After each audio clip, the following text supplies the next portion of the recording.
प्रकाश का अपवर्तन। प्रकाश के अपवर्तन में क्या पढ़ना है कि जैसे हम लोग प्रकाश के परावर्तन में पढ़े थे कि कोई पदार्थ से जब प्रकाश की किरणें टकराती है और टकरा करके लौट जाती है तो इसकी सारी क्रिया पढ़ते हैं।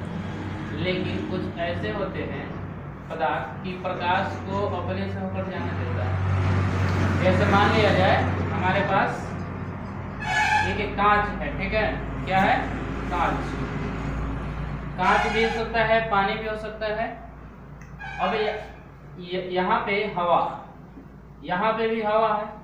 अब हम यदि कहीं पे एक कांच के टुकड़ा को रख देंगे, ठीक है, और उस पर यदि लाइट आएगा या हम टॉर्च उस पर बारेंगे तो टॉर्च जैसे ही बारेंगे तो क्या होगा, ये एक सतह होगा, ठीक है।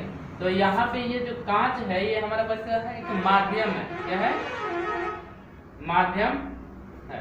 तो यहाँ पे देखो कांच जो है माध्यम, कैसा माध्यम है, तो पारदर्शी माध्यम, ठीक है, यानी प्रकाश इससे होकर चला जाएगा तो हम कहेंगे कि पारदर्शी माध्यम है। क्या है, पारदर्शी माध्यम है।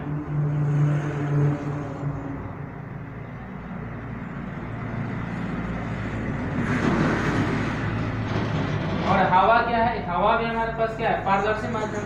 तो कांच पारदर्शी माध्यम हो गया, हवा भी क्या हो गया, पारदर्शी माध्यम हो गया।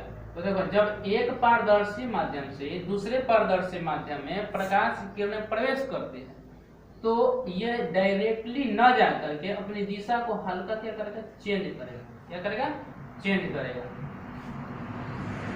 अब देखो यहाँ पे जिस बिंदु पर प्रकाश की किरणें पड़ती है तो यहाँ पे एक माध्यम है, माध्यम के कुछ अलग करने वाली एक सतह हो गई। अब इस सतह पे जब प्रकाश की किरणें पड़ेगी तो इस सतह को हम लोग कहते हैं कि यह आपतन बिंदु है। कौन सा बिंदु है, आपतन बिंदु। मान लिया जाए कि यह बिंदु का नाम दे दिया O, तो हमारे पास O क्या हो जाएगा, आपतन बिंदु हो जाएगा। और यदि आपतन बिंदु पर हम क्या करते हैं, लंब बनाते हैं, मतलब 90 डिग्री के अगर कोण बनाते हैं तो इसको हम लोग कहते हैं, मान लिया जाए कि ON हमारा, ON, ठीक है, हमारा क्या है, एक 90 डिग्री का लंब है। इस लंब को हम लोग कहेंगे कि यह हमारा अभिलंब है, अभिलंब है। अब उसके बाद देखो ये आप जैसे ही प्रकाश किरणें ये आ रही है इस चलते इसको कहते हैं आपतित किरण।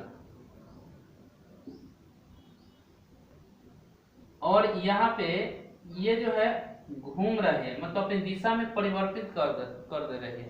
तो एक माध्यम से दूसरे माध्यम में जब प्रकाश की किरणें प्रवेश करती है तो अपने दिशा को परिवर्तित कर लेती है। इस क्रिया को ही प्रकाश का अपवर्तन कहते हैं। इस कारण ये जो किरण है, इस किरण को हम लोग कहते हैं अपवर्तित किरण। क्या कहेंगे, अपवर्तित किरण। मान लिया जाए कि ये हमारा M है और ये हमारा A है, तो AO जो होगा, AO वो हमारा हो जाएगा आपतित किरण। कैसन किरण हो जाएगा, आपतित किरण। उसके बाद OM जो होगा, OM वह हमारा हो जाएगा अपवर्तित किरण। क्या हो जाएगा, अपवर्तित किरण हो जाएगा। अब उसके बाद देखो ये हमारा ON जो क्या था, लंब था।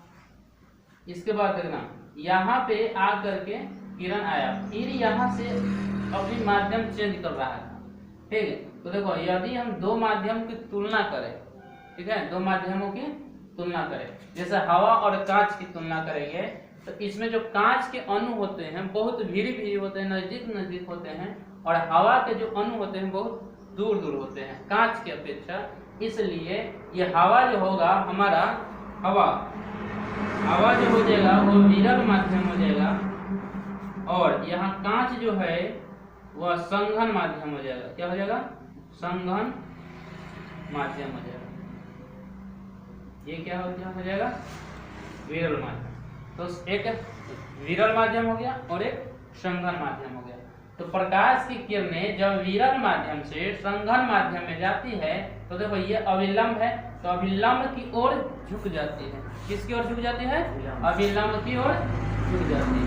अब यहाँ पे देखो ये जो हमारा कोण है यह आपतन कोण हो गया, और ये जो हमारा कोण है आर वह अपवर्तन कोण हो गया। तो हम कहेंगे कि हमारा जो आई है, आई हमारे पास क्या हो गया, आपतन कोण हो गया। क्या हो गया, आपतन कोण हो गया। और उसके बाद ये हमारा आर जो है वो हो गया अपवर्तन कोण हो गया। ठीक है, अब उसके बाद देखो ध्यान से इतना जानिए। अब यहाँ पे देखना कि अगर यदि कह सकते हैं कि हवा है, हवा से कांच में प्रकाश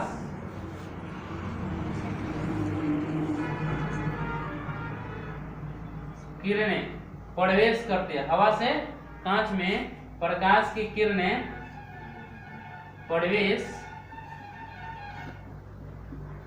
करती है, तो जो आई होता है, आई को हम लोग क्या कहते हैं, आपतन कोण जो होता है वह बड़ा हो जाता है इससे अपवर्तन कोण से। आई जो है वह क्या हो जाएगा, बड़ा होगा, किससे, अपवर्तन कोण से। उसके बाद देखो यदि इसी का देखो यहाँ से ये आ रहा है, अब कांच जो है हमारा संघन माध्यम है और हवा जो है विरल माध्यम है। तो देखना संघन माध्यम से यदि विरल माध्यम में प्रवेश करता है तो क्या होगा, यह जो होगा अपनी दिशा से थोड़ा सा दूर हटेगा। ठीक है, यानी अविलंब से क्या होगा, दूर हटेगा। तो इस स्थिति में उल्टा हो जाता है, यानी हमारा जो आर होता है वह बड़ा हो जाता है और आई क्या होता है, छोटा हो जाता है। तो इसी का उल्टा हो जाएगा कि यदि कांच से हवा में प्रकाश की किरणें प्रवेश करती है, कांच से हवा में प्रकाश की किरणें प्रवेश करती है, तो वह अभिलंब से दूर हटती है। क्या होती है, दूर हो जाती है। यदि दूर हो जाएगा तब क्या होता है कि हमारा जो आई कोण है वह है छोटा हो जाता है इससे आर से। ठीक है, आई जो कोण है वो क्या हो जाएगा, छोटा हो जाएगा, किससे, आर से। अब यहाँ पे एक बात और ध्यान देना है। ठीक है, यदि मान लिया जाए कि यहाँ से निकला तो देखो ये आपतित किरण जो था अपवर्तित किरण हो गया। ठीक है, यहाँ से आपतित किरण जो था ये डायरेक्टली अगर निकलेगा तो समझो कि ये एक तरह से अपवर्तित किरण है, और ये जो है निर्गत किरण, ठीक है, जो अभी निकल रहा है जिसको हम कह सकते हैं निर्गत किरण। और निर्गत किरण और ये जो अपवर्तित किरण होगा, ठीक है, इसके बीच की दूरी होती है, ये काल्पनिक किरण मान लो। ठीक है, ये सीधी किरण, ठीक है, आपतित किरण हो गया। अब यहाँ से ये जो आपतित किरण की दिशा, ठीक, और ये निकलने वाली किरण था, इसको हम लोग निर्गत किरण भी कह सकते हैं। तो आपतित किरण की जो दिशा होगी वह निर्गत किरण के दिशा के ही समान हो जाएगी, और ये जो दूरी हो जाएगा सभी जगह बराबर हो जाएगा, और ये दोनों जो किरणें हैं समांतर चलने लगेगी। कैसे चलने लगेगा, समांतर चलने लगेगा। ठीक है, तो जब समांतर चलने लगता है तो इसके बीच की इस क्रिया को हम लोग कहते हैं पार्श्विक विस्थापन। तो एक और चीज आ जाता है यहाँ से बंद करके कि पार्श्विक विस्थापन किसको कहते हैं। ठीक है, तो पार्श्विक विस्थापन किसको कहेंगे,